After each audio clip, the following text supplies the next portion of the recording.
You know, the idea of you, but you going out and understand sacrificing that. yourself. I only understand it through repetition of seeing it. You know what I mean?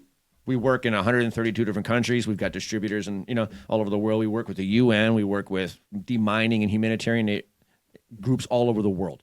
So we see the worst of the worst of the worst of what mankind can do. And we see how it results, because a lot of the work we do, I don't sell weapon systems.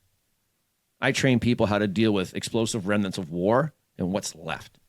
The minefields, the booby traps, the IEDs. And yeah, a lot of our stuff is for wartime in the sense that we're training soldiers to stay safe and recognize IEDs, and Carter does a great job fabricating those IEDs for training purposes to show people this is what you need to have burnt into your brain. And the easiest to relay what we do in that sense is, did anybody here play video games? Yeah. When the video game, you can't see it, but I'm raising my hand. Yeah. When the video game wants you, we're on video, Carter.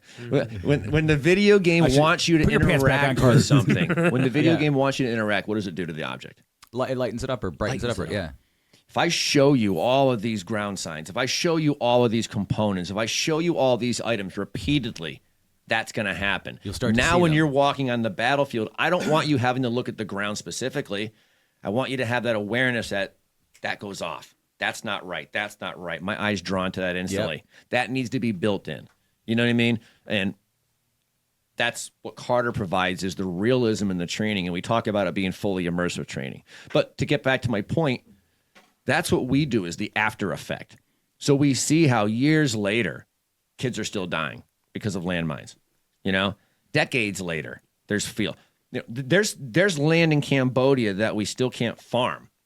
Because the chemical weapons that are in the ground. Not landmines. Landmines are gone in some areas, but you've got... Like napalm? Yeah, you've got napalm. You've got other sorts of irritants that are still in the ground. And when they're exposed, they can contaminate. So you've got contaminated soil.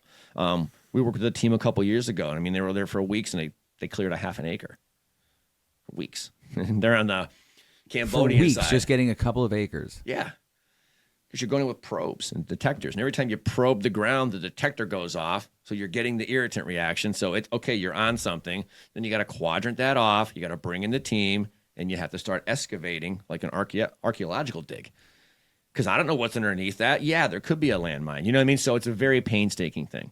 And the reason to not blow it all up is because the chemicals will go everywhere. Sure. It's a jungle. You do blow up the whole jungle? Well, they did in Vietnam. Yeah, but they left a lot. It'll be different in Ukraine because all the farmlands are mined now. That's going to be decades clearing that out. Oh my God! I never even thought about that. The Ukrainian war has been. I think it's getting to the point now. It's going to be one of the most heavily mined regions in the world with active landmines, if it's not already. That's insane. You should see it. So, I wonder... Tractors are blowing up all over Ukraine because they have to farm tractors. They have to farm. They have to farm. They know there's a risk. So a lot of farmers, Ukrainians are they're engineering heavy, they're very ingenious, and they're very mechanically inclined. So what you see there is you see them building countermeasures on tractors, and they're putting rollers out in front of the tractors. So when they hit a landmine, it blows the roller off the tractor, but not the tractor. Right. You're out of commission for a day because now you don't got another thing, but your tractor's still there. Yeah. But I have countless videos of tractors just blown to pieces. Luckily they're pretty heavy duty machines, and the operators survive a lot of those, but they're going to be dealing with that for decades. Can't demine a continent quickly. What's the relationship like? So you have. What are you looking for, Dan? Oh, I wanted to see if I could find any tractors in Ukraine blowing up. You're not going to find that on Google, are you? Yes, you will instantly. Yeah. You really? Ukrainian tractors hit landmine. Yeah. Continue. It's all over there. Just look up tractoraccidents.org. No. Probably not a good idea, but just throwing it out there. Is that real? I have no idea. Or you could just go to my LinkedIn feed. But anyway. Tractoraccidents.org. That's on rotten.com, I believe. Holy Christ. I'm not bringing you back, Carter. That was funny. So that's. So what do you think?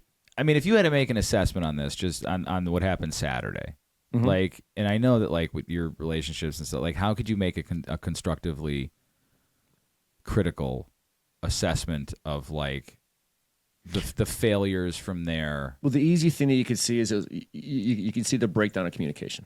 And I don't necessarily want to just talk about the fucking Trump thing. I just pure and simple breakdown of communication. So now the question would be, in a best case scenario, it was gross misconduct.